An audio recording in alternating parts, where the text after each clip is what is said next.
Hello my dear students, welcome to our channel Vinod Education. वर्तमान आम दशम श्रेणी भूगोल बही प्रथम अध्याय संबल तार प्रथम पाठ संबल और तार विकासर एमसीक्यू क्वेश्चन गुड़िकर आंसर बाहर करवा। प्रथम प्रश्न, भारत महासागर डैश अंचल भारत मांगानेज पिंड उत्तोलन कर अधिकार पाई। A Z E B E Z C E Z E D Z Z E. सठिक आंसर हो बी ई जेड। भारत महासागर ई जेड अंचल भारत मांगानीज पिंड उत्तोलन कर अधिकार पाई। द्वितीय प्रश्न, संबलर डैश विशेषत्व रही। ए हूँ 2, बी हूँ 3, सी हूँ 4, डी हूँ 5। सठिक आंसर हो बी 3। संबलर 3टी विशेषत्व रही। 3 नंबर प्रश्न, व्यवहार उपयोगी संबल को डैश कहुए। सठिक आंसर ए दी जैव, बी अजैव, सी गच्छित, डी विकसित। सठिक आंसर हो बी जोड़े कि अजैव। हेले व्यवहार उपयोगी संबल को अजैव संबल बोली कहुए। 4 नंबर प्रश्न, व्यवहार उपयोगी संबल को डैश कहुए। ए हूँ जैव, बी हूँ अजैव। नहीं, 4 नंबर प्रश्न, परिवेश में रोकुवा जीवन विहीन वस्तु डैश संबल अंतर्भुक्त। ए हूँ पूरणीय, बी हूँ अजैव, सी हूँ सांस्कृतिक, डी हूँ सरंती। सठिक आंसर हो बी अजैव। परिवेश में रोकुवा जीवन विहीन वस्तु अजैव संबल अंतर्भुक्त। 5 नंबर प्रश्न, कौन सी देशर अर्थनैतिक और सामाजिक प्रगति डैश संबल पर निर्भर करे। ए हूँ मानव, बी हूँ अविराम, सी हूँ प्राकृतिक, डी हूँ नवीकरण योग्य। सठिक आंसर हूँ ए मानव संबल उपर निर्भर करे। कौन सी देशर अर्थनैतिक और सामाजिक प्रगति मानव संबल उपर निर्भर करे। 6 नंबर प्रश्न, उपकूल ठारू समुद्र आड़ को दूरता मापिया डैश एकक व्यवहार करा। ए हूँ फदम, बी हूँ नॉटिकल माइल, सी हूँ किलोमीटर, डी हूँ मीटर। सठिक आंसर हूँ नॉटिकल माइल हिसाब से मपा। उपकूल ठारू समुद्र आड़ को दूरता मापिया नॉटिकल माइल एकक व्यवहार कराए। 7 नंबर प्रश्न, परिवेश में समस्त प्राणी और उद्भिद जगत को डैश संबल कहुए। ए हूँ व्यक्तिगत, बी हूँ जैव, सी हूँ सुलभ, डी हूँ स्थानीय। सठिक आंसर हूँ बी हूँ जैव संबल। परिवेश में समस्त प्राणी उद्भिद जगत को जैव संबल कहुए। 8 नंबर प्रश्न, 12 नॉटिकल माइल डैश किलोमीटर अटे। ए हूँ 22.2, बी हूँ 20.3, सी हूँ 21.2, डी हूँ 33.3। आर सठिक आंसर हूँ 22.2। 12 नॉटिकल माइल 22.2 किलोमीटर अटे। 9 नंबर प्रश्न, उपकूल ठारू समुद्र आड़ को डैश दूरता पर्यंत जातीय संबल अंतर्गत। ए हूँ 10 नॉटिकल माइल, बी हूँ 11 नॉटिकल माइल, सी हूँ 12 नॉटिकल माइल, डी हूँ 12.2 नॉटिकल माइल। सठिक आंसर हूँ सी 12 नॉटिकल माइल। उपकूल ठारू समुद्र आड़ को 12 नॉटिकल माइल दूरता पर्यंत जातीय संबल अंतर्भुक्त। 10 नंबर प्रश्न, संबल योजना डैश कटी प्रक्रिया उपर निर्भर करे। ए हूँ 3, बी हूँ 4, सी हूँ 5, डी हूँ 6। सठिक आंसर हूँ 10 सी 5 गोटी प्रक्रिया पर निर्भर करे। संबल योजना 5 गोटी प्रक्रिया उपर निर्भर करे। 11 नंबर प्रश्न, डैश मसीह विश्व जलवायु संबंधी बैठक रियो डी जेनेरियो ठारे अनुष्ठित होता। ए दी 1991, बी हूँ 1992, सी हूँ 1993, डी हूँ 1995। सठिक आंसर हूँ बी 1992। 1992 मसीह विश्व जलवायु संबंधी बैठक रियो जेनेरियो ठारे अनुष्ठित होता। 12 नंबर प्रश्न, डैश आधार व्यक्तिगत, गोष्ठीगत, जातीय और आंतर्जातिक संबल भाव में भाग करा जायछि। ए हूँ बंटन, बी हूँ विकास स्तर, सी हूँ भरण, डी हूँ मालिकाना। सठिक आंसर हूँ डी जोड़ा कि मालिकाना। कौन कह मालिकाना आधार व्यक्तिगत, गोष्ठीगत, जातीय और आंतर्जातिक संबल भाव में भाग करा जायछि। 13 नंबर प्रश्न, डैश को भूपृष्ठ में मानव समाज में प्रकृतिर मुक्त दान अटे। ଡ୍ୟାସ୍ ଭୂପୃଷ୍ଠରେ ମାନବ ସମାଜ ପାଇଁ ପ୍ରକୃତିର ମୁକ୍ତ ଦାନ ଅଟେ। ଏ ହେଉଛି ଭୂମି, ବି ହେଉଛି ଜଳ, ସି ହେଉଛି ବାୟୁ, ଡି ହେଉଛି ସମ୍ବଳ। ସଠିକ୍ ଆନ୍ସର ହେଉଛି ଡି ସମ୍ବଳ। ସମ୍ବଳ ଭୂପୃଷ୍ଠର ମାନବ ସମାଜ ପାଇଁ ପ୍ରକୃତିର ମୁକ୍ତ ଦାନ ଅଟେ। 14 ନମ୍ବର ପ୍ରଶ୍ନ, ନିମ୍ନୋକ୍ତ ମଧ୍ୟରୁ ସମ୍ବଳର ବ୍ୟବହାର ଓ ସୁଲଭତା ଅନୁସାରେ ଡ୍ୟାସ୍ ଅନ୍ୟ ତିନୋଟି ଠାରୁ ଭିନ୍ନ। ଏ ହେଉଛି ଅବିରାମ ସମ୍ବଳ, ବି ହେଉଛି କ୍ଷୟଶୀଳ ସମ୍ବଳ, ସି ହେଉଛି ବିକଶିତ ସମ୍ବଳ, ଡି ହେଉଛି ପ୍ରାକୃତିକ ସମ୍ବଳ। ସଠିକ୍ ଆନ୍ସର ହେଉଛି ଏହାର 14ର ବି କ୍ଷୟଶୀଳ ସମ୍ବଳ। ନିମ୍ନୋକ୍ତ ମଧ୍ୟରୁ ସମ୍ବଳ ବ୍ୟବହାର ସୁଲଭତା ଅନୁସାରେ କ୍ଷୟଶୀଳ ସମ୍ବଳ ଅନ୍ୟ ତିନୋଟି ଠାରୁ ଭିନ୍ନ। 15 ନମ୍ବର ପ୍ରଶ୍ନ, ନିମ୍ନୋକ୍ତ ମଧ୍ୟରୁ ଡ୍ୟାସ୍ଟି ଭିନ୍ନ। ଏ ହେଉଛି ଖେଳ ପଡ଼ିଆ, ବି ହେଉଛି କୂପ, ସି ହେଉଛି କେନାଲ, ଡି ହେଉଛି ଗୋଚର ଭୂମି। আর ସଠିକ୍ ଆନ୍ସର ହେଉଛି ସି କେନାଲ। ନିମ୍ନୋକ୍ତ ମଧ୍ୟରୁ କେନାଲଟି ଡି ସି ଆନ୍ସର କେନାଲଟି ଅନ୍ୟ ତିନିଟାରୁ ଭିନ୍ନ। ଖେଳ ପଡ଼ିଆ, କୂପ, ଗୋଚର ଭୂମିଠାରୁ କେନାଲ ଅଲଗା ରହିଛି। ଡି 16 ନମ୍ବର ପ୍ରଶ୍ନ, ବ୍ୟବହାର ଉପଯୋଗୀ ହେଉଥିବା ସମ୍ବଳ ଡ୍ୟାସ୍ ସମ୍ବଳର ଅନ୍ତର୍ଗତ। ଏ ହେଉଛି ଗଛ ସମ୍ବଳ, ବି ହେଉଛି ସରନ୍ତି, ସି ହେଉଛି ବିକଶିତ, ଡି ହେଉଛି ମାନବ। ସଠିକ୍ ଆନ୍ସର ହେଉଛି ସି ବିକଶିତ। ବ୍ୟବହାର ଉପଯୋଗୀ ହେଉଥିବା ସମ୍ବଳ ବିକଶିତ ସମ୍ବଳର ଅନ୍ତର୍ଗତ ଅଟେ। 17 ନମ୍ବର ପ୍ରଶ୍ନ, ମନୁଷ୍ୟର ବ୍ୟକ୍ତିଗତ ତଥା ସାମାଜିକ ଆବଶ୍ୟକତାକୁ ପୂରଣ କରିବାରେ ଉପଯୋଗୀ ଓ ମୂଲ୍ୟବାନ ବିବେଚିତ ହେଉଥିବା ପରିବେଶର ବିଭିନ୍ନ ପଦାର୍ଥ ତଥା ଶକ୍ତି ଇତ୍ୟାଦି ଯାହା ପ୍ରୌଦ୍ୟୋଗିକ ଦୃଷ୍ଟିକୋଣରୁ ସୁଗମ୍ୟ, ଅର୍ଥନୈତିକ ଦୃଷ୍ଟିକୋଣରୁ ସମ୍ଭବ ଏବଂ ସାଂସ୍କୃତିକ ଦୃଷ୍ଟିକୋଣରୁ ଗ୍ରହଣଯୋଗ୍ୟ ତାକୁ ଡ୍ୟାସ୍ କୁହାଯାଏ। ସଠିକ୍ ଆନ୍ସର ହେଉଛି ସମ୍ବଳ। ତାକୁ ଏଗୁଡ଼ା ସବୁ ସମ୍ବଳର ଡେଫିନେସନ୍ ସମ୍ବଳ ବୋଲି କୁହାଯିବ। କିନ୍ତୁ ଏରେ ଦେଇଛି କ'ଣ ନବୀକରଣ, ବି ହେଉଛି ସମ୍ବଳ, ସି ହେଉଛି ଅର୍ଥନୈତିକ ଅଭିବୃଦ୍ଧି, ଡି ହେଉଛି ଉପଯୋଗିତା। ସଠିକ୍ ଆନ୍ସର ହେଉଛି ବି ହେଉଛି ସମ୍ବଳ କୁହାଯାଏ। 18 ନମ୍ବର ପ୍ରଶ୍ନ, ମନୁଷ୍ୟ, ପ୍ରକୃତି, ଅନୁଷ୍ଠାନ ଓ ପ୍ରୌଦ୍ୟୋଗିକ ମଧ୍ୟରେ ଅନ୍ତର୍ନିର୍ଭରଶୀଳତା ଦ୍ୱାରା ଡ୍ୟାସ୍ ସୃଷ୍ଟି ହୋଇଥାଏ। ଏ ହେଉଛି ଭୌତିକ ପରିବେଶ, ବି ହେଉଛି ପ୍ରାକୃତିକ ପରିବେଶ, ସି ହେଉଛି କୃତ୍ରିମ ପରିବେଶ, ଡି ହେଉଛି ଆନୁଷ୍ଠାନିକ ପରିବେଶ। ସଠିକ୍ ଆନ୍ସର ହେଉଛି ଭୌତିକ ପରିବେଶ। ମନୁଷ୍ୟ, ପ୍ରକୃତି, ଅନୁଷ୍ଠାନ ଓ ପ୍ରୌଦ୍ୟୋଗିକ ମଧ୍ୟରେ ଅନ୍ତର୍ନିର୍ଭରଶୀଳତା ଦ୍ୱାରା ଭୌତିକ ପରିବେଶ ସୃଷ୍ଟି ହୋଇଥାଏ। 19 ନମ୍ବର ପ୍ରଶ୍ନ, ଉତ୍ପାଦକ, ବଣ୍ଟନ, ବ୍ୟବହାର ଓ କ୍ଷୟ ପ୍ରଭୃତି ସମସ୍ତ ପ୍ରକ୍ରିୟା ମନୁଷ୍ୟ ଦ୍ୱାରା ହିଁ ସମାହିତ ହେଉଥିବାରୁ ମନୁଷ୍ୟକୁ ଡ୍ୟାସ୍ କୁହାଯାଏ। ଏ ହେଉଛି ସାଂସ୍କୃତିକ ସମ୍ବଳ, ବି ହେଉଛି ବିକଶିତ ସମ୍ବଳ, ସି ହେଉଛି ମାନବ ସମ୍ବଳ, ଡି ହେଉଛି ସ୍ଥାନୀୟ ସମ୍ବଳ। ସଠିକ୍ ଆନ୍ସର ହେଉଛି ସି ମାନବ ସମ୍ବଳ। ଉତ୍ପାଦନ, ବଣ୍ଟନ, ବ୍ୟବହାର ଓ କ୍ଷୟ ପ୍ରଭୃତି ସମସ୍ତ ପ୍ରକ୍ରିୟା ମନୁଷ୍ୟ ଦ୍ୱାରା ହିଁ ସମାହିତ ହେଉଥିବାରୁ ମନୁଷ୍ୟକୁ ମାନବ ସମ୍ବଳ ବୋଲି କୁହାଯାଏ। 20 ନମ୍ବର, ପ୍ରାକୃତିକ ପରିବେଶରେ ଅବ୍ୟବହୃତ ଅବସ୍ଥାରେ ପଡ଼ି ରହିଥିବା ସମ୍ବଳକୁ ସନ୍ଧାନ କରି ବିଭିନ୍ନ କାର୍ଯ୍ୟରେ ବିନିଯୋଗ କଲେ ଡ୍ୟାସ୍ ବୃଦ୍ଧି ପାଏ। ଏ ହେଉଛି ଯଥୋଚିତ ବ୍ୟବହାର, ବି ହେଉଛି ସମ୍ବଳର ଚାହିଦା, ସି ହେଉଛି ସମ୍ବଳର ବିତରଣ, ଡି ହେଉଛି ସମ୍ବଳର ଉପଯୋଗିତା। ସଠିକ୍ ଆନ୍ସର ହେଉଛି ସମ୍ବଳର ଉପଯୋଗିତା। ପ୍ରାକୃତିକ ପରିବେଶରେ ଅବ୍ୟବହୃତ ଅବସ୍ଥାରେ ପଡ଼ି ରହିଥିବା ସମ୍ବଳକୁ ଅନୁସନ୍ଧାନ କରି ବିଭିନ୍ନ କାର୍ଯ୍ୟରେ ବିନିଯୋଗ କଲେ ସମ୍ବଳର ଉପଯୋଗିତା ବୃଦ୍ଧି ପାଇଥାଏ।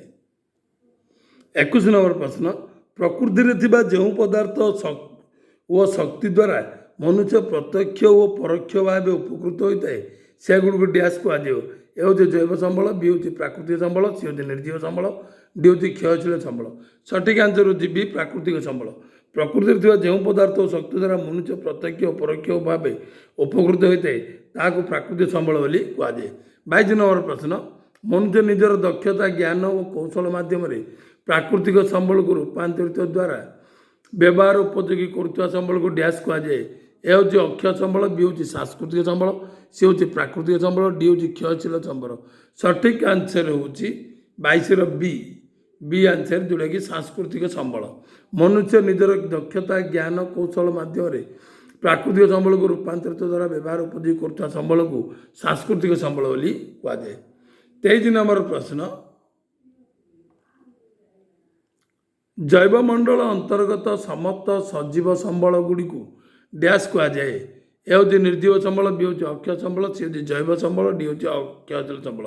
ସଠିକ୍ ଆନ୍ସର ହେଉଛି ସି ଜୈବ ସମ୍ବଳ। ଜୈବମଣ୍ଡଳ ଅନ୍ତର୍ଗତ ସମସ୍ତ ସଜୀବ ସମ୍ବଳ ଗୁଡ଼ିକୁ ଜୈବ ସମ୍ବଳ ବୋଲି କୁହାଯାଏ। 24 ନମ୍ବର, ନିର୍ଜୀବ ଓ ଅଜୈବ ଶ୍ରେଣୀର ସମ୍ବଳକୁ ଡ୍ୟାସ୍ କୁହାଯାଏ। ଏ ହେଉଛି ଜୈବ ସମ୍ବଳ, ବି ହେଉଛି ଗଛ ସମ୍ବଳ, ସି ହେଉଛି ସ୍ଥାନୀୟ ସମ୍ବଳ, ଡି ହେଉଛି ଅଜୈବ ସମ୍ବଳ। ସଠିକ୍ ଆନ୍ସର ହେଉଛି ଡି ଅଜୈବ ସମ୍ବଳ। ନିର୍ଜୀବ ବା ଅଜୈବ ଶ୍ରେଣୀର ସମ୍ବଳକୁ अजैव संबल बोली कहुए। 25 नंबर प्रश्न, जो संबल मनुष्यर बारंबार व्यवहार सत्वे निशेष हुए नहीं से गुड़ डैश कहुए। ए हूँ असरती अक्षय संबल, बी हूँ क्षयशील संबल, सी हूँ अपूरणीय संबल, डी हूँ जैव संबल। सठिक आंसर हूँ यार ए आंसर जोटा कि असरती अक्षय संबल। जो संबल मनुष्यर बारंबार व्यवहार द्वारा सत्वे निशेष हुए नहीं से गुड़ असरती अक्षय संबल बोली कहुए। 26 नंबर प्रश्न, मनुष्यर व्यवहार द्वारा जो संबल क्रमशः ह्रास किंबा शेष हो जीवार आशंका थाए ताकू डैश कहुए। ए हूँ असरती अक्षय संबल, बी हूँ सरती क्षयशील संबल, सी हूँ मानव संबल, डी हूँ सांस्कृतिक संबल। सठिक आंसर हूँ बी सरती क्षयशील संबल। मनुष्यर व्यवहार द्वारा जो संबल क्रमशः ह्रास किंबा शेष हो जीवार आशंका थाए ताकू सरती क्षयशील संबल बोली कहुए।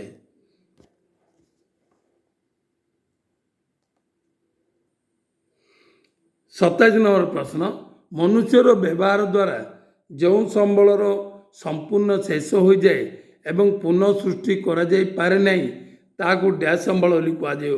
एल अपूरणीय संबल, बी हूँ स्थानीय संबल, सी हूँ विकसित संबल, डी हूँ सांस्कृतिक संबल। सठिक आंसर हूँ ए जोड़ा अपूरणीय संबल। मनुष्यर व्यवहार द्वारा जो संबल संपूर्ण शेष हो जाए एवं पुनः सृष्टि करा जाई पारे नहीं ताकू अपूरणीय संबल बोली कहुए। 28 नंबर प्रश्न, जो संबल मनुष्यर व्यवहार द्वारा परिमाण रे कौन ह्रास परिलक्षित हो न थाए ताकू डैश कहुए। ए हूँ गोष्ठीगत संबल, बी हूँ स्थानीय संबल, सी हूँ पूरणीय अविराम संबल, डी हूँ गच्छित संबल। सठिक आंसर हूँ सी पूरणीय अविराम संबल। जो संबल मनुष्यर व्यवहार द्वारा परिमाण रे कौन ह्रास परिलक्षित हो न थाए ताकू पूरणीय अविराम संबल बोली कहुए। 29 नंबर प्रश्न, मनुष्यर बारंबार व्यवहार सत्वे संपूर्ण क्षय हुए नहीं एवं विभिन्न उपाय द्वारा से गुड़िक पुनर्भरण कराए से गुड़ डैश कहुए।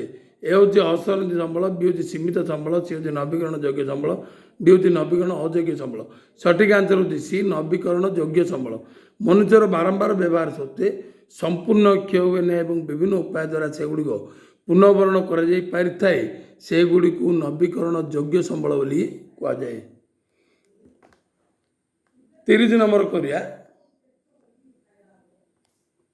30 नंबर कौन?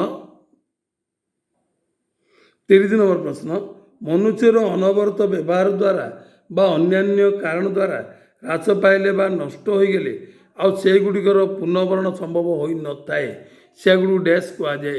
ए हूँ नवीकरण योग्य संबल, बी हूँ नवीकरण अयोग्य संबल, सी हूँ संरक्षित संबल, डी हूँ प्रथन संबल। सठिक आंसर हूँ ए नवीकरण योग्य संबल।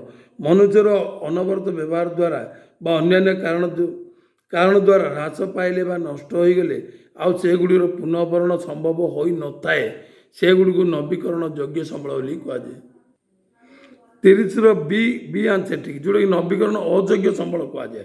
30 ए हो पारनि ताकू कौन कहुए हो न था जोटा कि से गुड़िकर पुनर्भरण संभव हो न थाए से गुड़ को बी आंसर जोटा कि नवीकरण अयोग्य संबल बोली कहुए।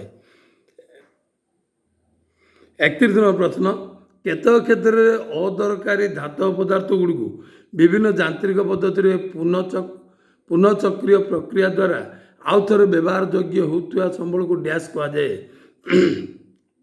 ए हूँ नवीकरण योग्य संबल, बी हूँ नवीकरण अयोग्य संबल, सी हूँ पुनरुद्धार योग्य संबल, डी हूँ पुनरुद्धार अयोग्य संबल।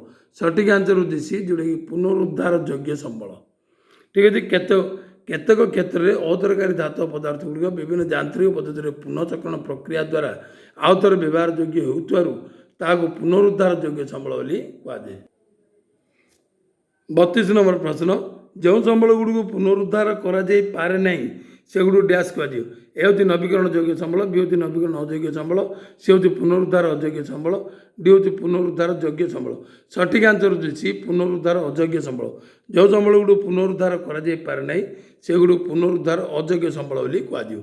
33 नंबर प्रश्न, भूपृष्ठर सबुठारे मिलुवा संबल गुड़ी डैश कहुए ए है सर्वत्र सुलभ संबल बी हूँ जातीय संबल सी हूँ स्थानीय संबल डी हूँ संबल भंडार सठिक आंसर हूँ ए सर्वत्र सुलभ संबल भूपृष्ठर सबुठारे मिलुवा संबल गुड़ी सर्वत्र सुलभ संबल बोली कहुए 34 नंबर केतक निर्दिष्ट स्थान में सीमित भाव में मिलुवा संबल गुड़ी डैश कहुए ए हूँ सर्वत्र सुलभ संबल बी हूँ गोष्ठीगत संबल सी हूँ स्थानीय संबल डी हूँ जातीय संबल सठिक आंसर हूँ सी स्थानीय संबल केतक निर्दिष्ट स्थान में सीमित भाव में मिलुवा संबल गुड़ी स्थानीय संबल बोली कहुए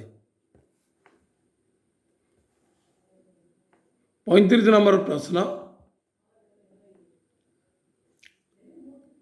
प्रकृतिर गंताघर में अव्यवृत अवस्था रही संबल को डैश कहुए गच्छित व प्रच्छन्न संबल संरक्षित संबल विकसित संबल डी हूँ संबल भंडार आर सठिक आंसर हूँ ए जोड़ा गच्छित व प्रच्छन्न संबल प्रकृतिर गंताघर में अव्यवृत अवस्था रही संबल को गच्छित व प्रच्छन्न संबल बोली कहुए 36 नंबर प्रश्न परिवेश जो पदार्थ गुड़िक मनुष्यर आवश्यकता पूरण कर मात्र आज ज्ञान कौशल अनुसार से गुड़िकर व्यवहार हो पारना एभली पदार्थ डैश अंतर्गत ए हूँ अपूरणीय संबल बी हूँ पूरणीय संबल सी हूँ संबल भंडार डी हूँ असरंदी संबल सठिक आंसर हूँ सी संबल भंडार परिवेश जो पदार्थ गुड़िक मनुष्यर आवश्यकता पूरण कर मात्र आज ज्ञान कौशल अनुसार से गुड़ी व्यवहार हो पार ना एभली पदार्थ को संबल भंडार कहुए 37 नंबर व्यवहार उपयोगी कर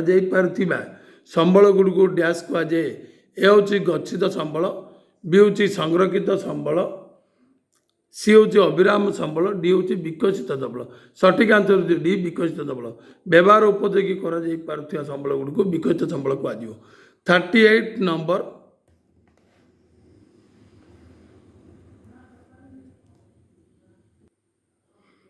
जो संबल पदार्थ गुड़िकर संधान मिल पार्ची मात्र व्यवहार उपयोगी हो पारि नाही किंतु भविष्य में उपयोगी होबार आशा अच्छी से गुड़ी को डैश कहुए ए हूँ अविराम संबल बी हूँ गच्छित संबल सी हूँ संरक्षित संबल डी हूँ संबल भंडार सठिक आंसर हूँ सी संरक्षित संबल जो संबल पदार्थ गुड़िकर संधान मिल पार्ची मात्र व्यवहार उपयोगी हो पारि नहीं किंतु भविष्य में उपयोगी होबार आशा अच्छे से गुड़ी को संरक्षित संबल बोली कहुए 39 निम्नस्थ अधिकार रही संबल को डैश कहुए स्थानीय संबल गोष्ठीगत संबल मानव संबल व्यक्तिगत संबल सठिक आंसर हूँ व्यक्तिगत संबल निजस्व अधिकार रही संबल को व्यक्तिगत संबल बोली कहुए 40 नंबर प्रश्न कौन गोष्ठीर समस्त व्यक्तिंकर समूह मालिकाना स्थावर अस्थावर संपत्ति को डैश कहुए ए हूँ व्यक्तिगत संबल बी हूँ गोष्ठीगत संबल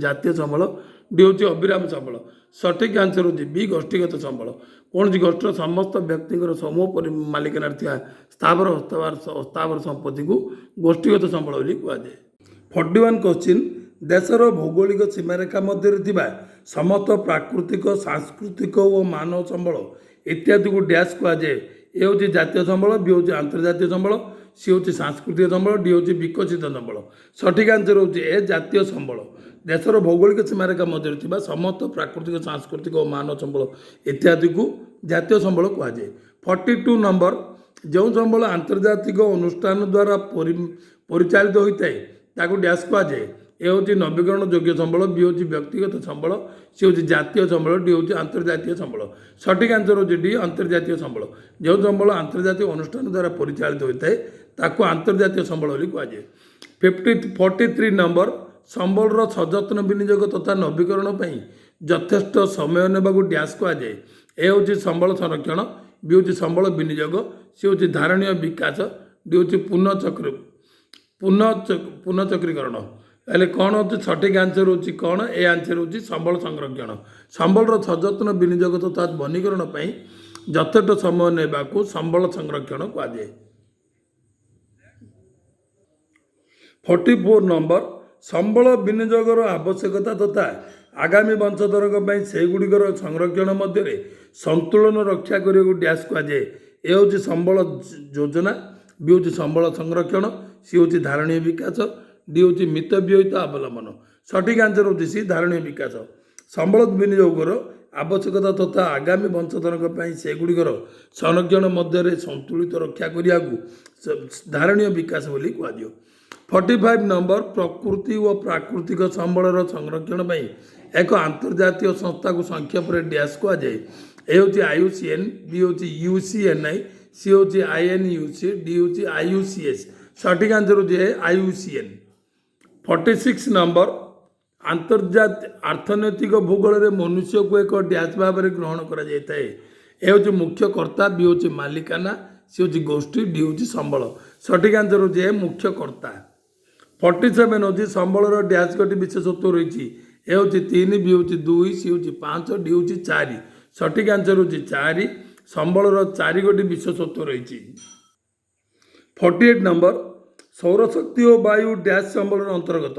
ଏ ହେଉଛି ଗଚ୍ଛିତ ବା ପ୍ରଚ୍ଛନ୍ନ ସମ୍ବଳ, B ହେଉଛି ପୂରଣୀୟ ବା ଅବିରାମ ସମ୍ବଳ, C ହେଉଛି ଅସରନ୍ତି ବା ଅକ୍ଷୟ ସମ୍ବଳ, D ହେଉଛି ସୀମିତ ବା କ୍ଷୟଶୀଳ ସମ୍ବଳ। ସଠିକ ଆନ୍ସର ହେଉଛି C, ଅସରନ୍ତି ବା ଅକ୍ଷୟ ସମ୍ବଳ। ସୌରଶକ୍ତି ଓ ବାୟୁ ଅସରନ୍ତି ବା ଅକ୍ଷୟ ସମ୍ବଳର ଅନ୍ତର୍ଗତ।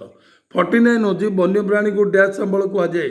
ଏ ହେଉଛି ଜୈବ, B ହେଉଛି ପ୍ରାକୃତିକ ବା ଜାତୀୟ, C ହେଉଛି ଅଜୈବ, D ହେଉଛି ସର୍ବତ୍ର ସୁଲଭ। ସଠିକ ଆନ୍ସର ହେଉଛି ବନ୍ୟପ୍ରାଣୀକୁ B ପ୍ରାକୃତିକ ବା ଜାତୀୟ ସମ୍ବଳ ବୋଲି କୁହାଯାଏ। 50 ନମ୍ବର ବିଦ୍ୟୁତ୍ ଉତ୍ପାଦନ ପାଇଁ ବ୍ୟବହୃତ ହୋଇପାରୁନଥିବା ପ୍ରବାହିତ ଜଳ ଡ୍ୟାସ୍ ସମ୍ବଳର ଅନ୍ତର୍ଗତ। ଏ ହେଉଛି ସମ୍ବଳ ଭଣ୍ଡାର, B ହେଉଛି ସଂରକ୍ଷିତ, C ହେଉଛି ସର୍ବତ୍ର ସୁଲଭ ସମ୍ବଳ, D ହେଉଛି ସ୍ଥାନୀୟ। ସଠିକ ଆନ୍ସର ହେଉଛି B, ସଂରକ୍ଷିତ। ବିଦ୍ୟୁତ୍ ଉତ୍ପାଦନ ପାଇଁ ବ୍ୟବହୃତ ହୋଇପାରୁନଥିବା ପ୍ରବାହିତ ଜଳ ସଂରକ୍ଷିତ ସମ୍ବଳର ଅନ୍ତର୍ଗତ। 51 ନମ୍ବର ଶିଳ୍ପାୟନ ଯୋଗୁଁ ଡ୍ୟାସ୍ କ୍ଷୟ ବୃଦ୍ଧି ପାଇଛି। ଏ ହେଉଛି ମୃତ୍ତିକା, B ହେଉଛି ବନ୍ୟଜନ୍ତୁ, C ହେଉଛି ଅରଣ୍ୟ, D ହେଉଛି ଜଳ। ସଠିକ ଆନ୍ସର ହେଉଛି C, ଅରଣ୍ୟ। ଶିଳ୍ପାୟନ ଯୋଗୁଁ ଅରଣ୍ୟ କ୍ଷୟ ବୃଦ୍ଧି ପାଇଅଛି।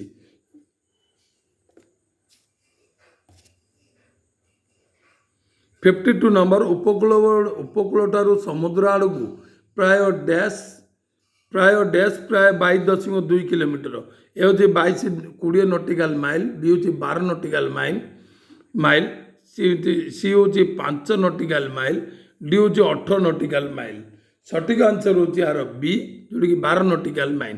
ଉପକୂଳଠାରୁ ସମୁଦ୍ର ଆଡ଼କୁ ପ୍ରାୟ 22.2 କିଲୋମିଟର, 12 ନଟିକାଲ ମାଇଲ ବା 12.2 କିଲୋମିଟର, 22.2 କିଲୋମିଟର।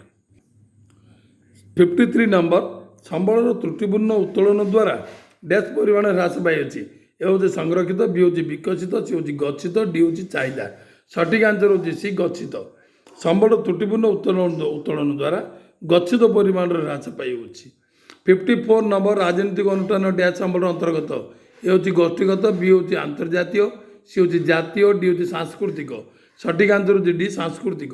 ରାଜନୈତିକ ଅନୁଷ୍ଠାନ ସାଂସ୍କୃତିକ ସମ୍ବଳର ଅନ୍ତର୍ଗତ। 55 ନମ୍ବର ସମୁଦ୍ର ତଳେ ଥିବା ଖଣିଜ ପଦାର୍ଥ ଡ୍ୟାସ୍ ସମ୍ବଳ ଶ୍ରେଣୀଭୁକ୍ତ। ଏ ହେଉଛି ବିକଶିତ, B ହେଉଛି ଗଚ୍ଛିତ, C ହେଉଛି ଅବିରାମ, D ହେଉଛି ଅସରନ୍ତି। ସଠିକ ଆନ୍ସର ହେଉଛି B, ଗଚ୍ଛିତ। ସମୁଦ୍ର ତଳେ ଥିବା ଖଣିଜ ପଦାର୍ଥ ଗଚ୍ଛିତ ସମ୍ବଳ ଶ୍ରେଣୀଭୁକ୍ତ ଅଟେ।